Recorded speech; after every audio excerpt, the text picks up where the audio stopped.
I enjoy when Mike Florio comes on the score, whether he's on with Spiegel and Parkins or if he's chatting with Mully and Hanley. Probably more so with Mully and Hanley just because of Mully's decades of covering the NFL. It always makes for interesting questioning. They got into a conversation yesterday. What day was it? Yeah, it was yesterday when they were talking about the NFLPA, the Players Association. The NFLPA wants to have more say in the broadcast aspect of the NFL.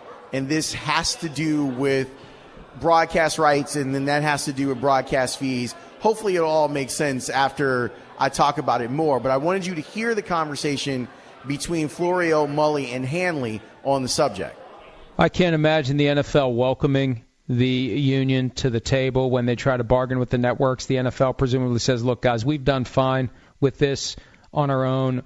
We will handle this. But the players do have a 55% stake in this. And George Atala from the NFLPA told me yesterday on PFT Live that they may reach out to the networks on their own just to find out more. They don't have the information. The NFL does the negotiation. The NFL has the information. And here's what's looming, because the rights are locked in through 2022. The money is in the bank, and it's huge money. But come 2023, what happens with Monday Night Football? What happens if ESPN can't pay as much or more than what it's been paying as this reality of cord cutting continues to take root? They are bleeding customers every month. I mean, think about it. For decades, this business model at ESPN was premised upon getting $4 and $5 a month from people who never watch your station. And those people are finally realizing we don't have to do it this way. So that money is going away. It's never coming back. How are they going to pay for the NFL at the rate that the NFL is used to? And if ESPN can't or won't do it, where do they find that replacement revenue, and what impact does that have on the CBS, NBC, and Fox deals? So it's going to be very complicated come 2023, and I think the players have every reason to insist on being involved because they get affected by it more collectively than the owners do. That perked up my ears. Some of you know I teach a class over at DePaul, and we actually went through some of this with my class a few weeks ago, why we saw the firings happen over at ESPN's or the layoffs or whatever you want to call them. The reason why, and I know that some people have put on it, well, ESPN has gotten very political, and because they've gotten political, that's people aren't watching, and if people aren't watching, that's why they had to lay off people.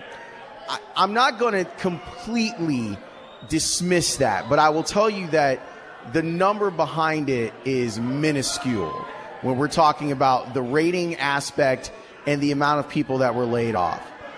This has a lot to do with rights fees, and it has a lot to do with cable bundles, okay? Cable bundles. If you pay for cable, I don't know how often you look at your cable bill. But in there, if you have ESPN on your cable bill, you're probably paying a fee of $7.30 a month for ESPN. Now, that's if you watch it, even if you don't, which is why it doesn't matter to them as much if you don't watch it, as long as you still pay for it. You not watching ESPN doesn't hurt them as much as you deciding that you don't want ESPN in your cable package. Part of the reason why it doesn't make a ton of sense when there are some on the right who say, since they've gone more left and put that in quotation marks, that's why they're seeing a decline. Mainly because one of the other things that's bundled in that tier of cable, if you have ESPN, is Fox News. And you could theoretically say that those people who feel like ESPN has gone in the wrong direction may still watch Fox News. And if they're getting rid of ESPN, they're getting rid of Fox News, which I don't see happening.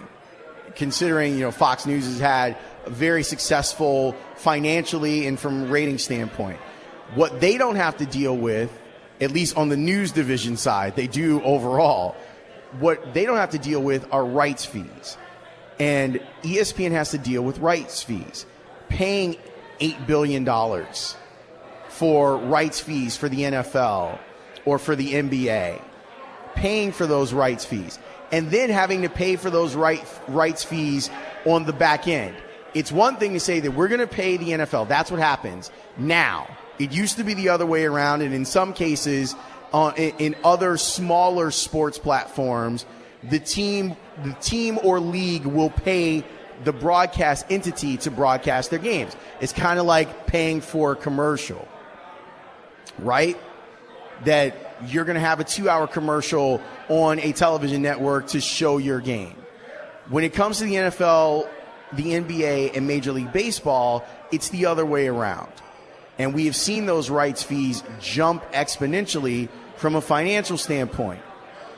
And that jump hasn't been met with the same level of selling on the backside. The idea of the networks is, we're going to pay this $8 billion for the NFL, but we're going to make that money back by selling advertising for it.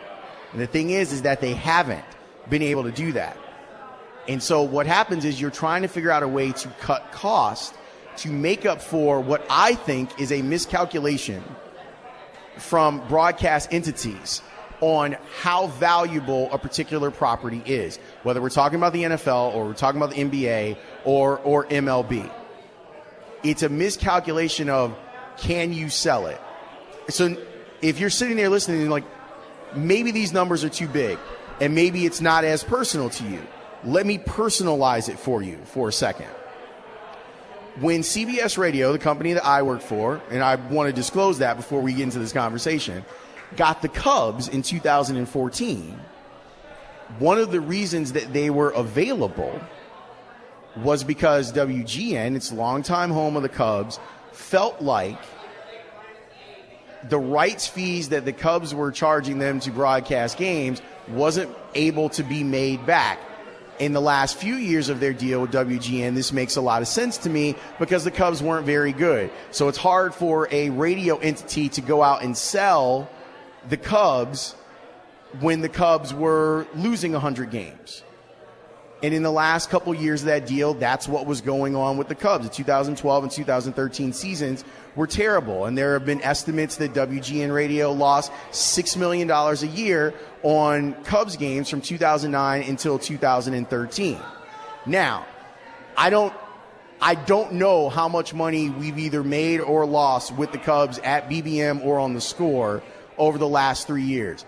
But I will tell you that the timing of WGN getting rid of the Cubs is not great, because what happened after that? They became a better team. They went to the playoffs. There was playoff revenue for people to sell. And then they go on and play Game 7 of the World Series and win the World Series on the Score. It's a matter of, do you project out as a broadcast entity the right amount of money that you're going to buy a property that you can sell it effectively? I feel horrible for the people at ESPN that lost their jobs. What's lost in the shuffle on ESPN in the layoffs they had is that Fox Sports 1 went through the same thing a year ago. And people point at ESPN because ESPN is the big dog. So the 300 people that ESPN lost, considering Fox Sports 1 ended up killing programming. They killed what I thought was a really good show with the two Canadian dudes, and they laid off a whole bunch of people.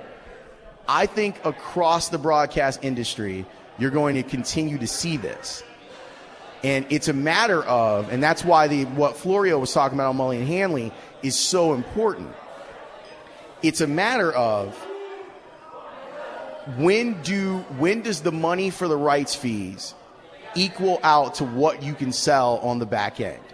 I had a conversation with a sports executive a couple weeks ago, a non-NFL sports executive, that was marveling at how the NFL has sold Thursday Night Football.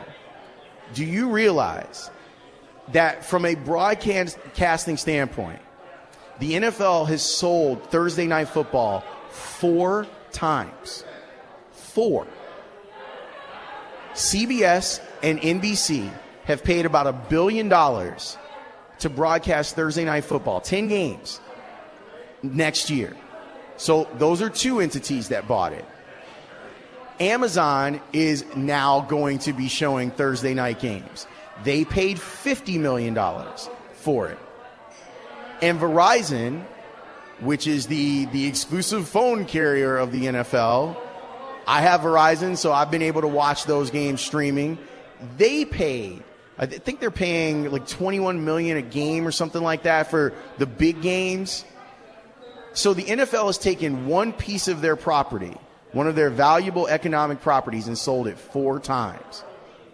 The question for CBS, NBC, Amazon, and Verizon, does it become worth it? Now, we've seen some pushback from networks, too. On the lower levels, when we talk about college basketball and college football, some of those rights fees have started to come back down. Not for the big boys, and that's another rights fee that ESPN, their college football package, is another rights fee that is crippling them financially. So I think you're going to continue to see this. If you're an economics guy, it's the rights fee is like a bubble, just like the housing bubble and just like the tech bubble. And we'll see how long it can ride. But I wanted to give you that information because my students were asking me about all of those things. And I thought that, I would take part of the lecture and at least bring it in here for you to understand that this is a problem industry-wide. And it has much less to do with, well, I don't like Jamel Hill and Michael Smith on SportsCenter, and that's why they had to lay off people. I will say one of the really scary things for anyone involved in broadcasting on the national level in sports, there does seem to be a lack of a middle class. That either you're making Stephen A. Smith money or you're fresh out of college. They're looking for younger people to help cut costs. And they are looking for ways in programming to cut costs. The shows that you'll see on ESPN and now on Fox Sports 1 too, those shows are very inexpensive to produce. You take 2 people, you put them in a room, you have them have a conversation. That's not that hard financially.